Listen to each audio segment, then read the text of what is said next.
ગુજરાત વિધાનસભાના અધ્યક્ષ શંકરભાઈ ચૌધરીએ આજે વિધાનસભાના સદસ્ય નિવાસ ખાતે સ્વચ્છતા અભિયાન શરૂ કર્યું।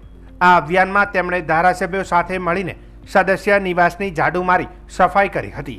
સફાઈ અભિયાન દરમિયાન અધ્યક્ષશ્રીને ધારાસભ્યોએ સ્વચ્છતા સંબંધિત કામકાજમાં યોગદાન આપ્યું હતું અને સદસ્ય નિવાસનને એક સ્વચ્છ અને આરોગ્યપ્રદ સ્થાન બનાવવા માટે એક સાથે કામ કર્યું હતું। સફાઈ અભિયાનના સમાપન પછી અધ્યક્ષશ્રી અને ધારાસભ્યોએ મહિલાઓની સફાઈ કર્મીઓ સાથે બેઠક કરી હતી, જેમાં તેમણે સન્માન આપતા સંવાદ અને નાસ્તો સાથે કર્યો હતો। આ દ્રષ્ટિએ સદસ્યોએ મહિલા કર્મીઓની મહેનત અને તેમને શ્રેષ્ઠતમ પરિશ્રમ માટે વખાણ કર્યા હતા અને તેમને આ કાર્ય માટે પ્રેરણા આપી હતી। આ પ્રકારના અવસર પર સ્વચ્છતા અભિયાનનો આરંભ એ લોકોને સ્વચ્છતા પ્રત્યે વધુ પ્રતિબદ્ધ કરવા માટે એક મહત્વપૂર્ણ પગલું ગણી શકાય છે અને આથી સમાજમાં સકારાત્મક પરિવર્તન લાવવાનો પ્રયાસ કરવામાં આવી રહ્યો છે।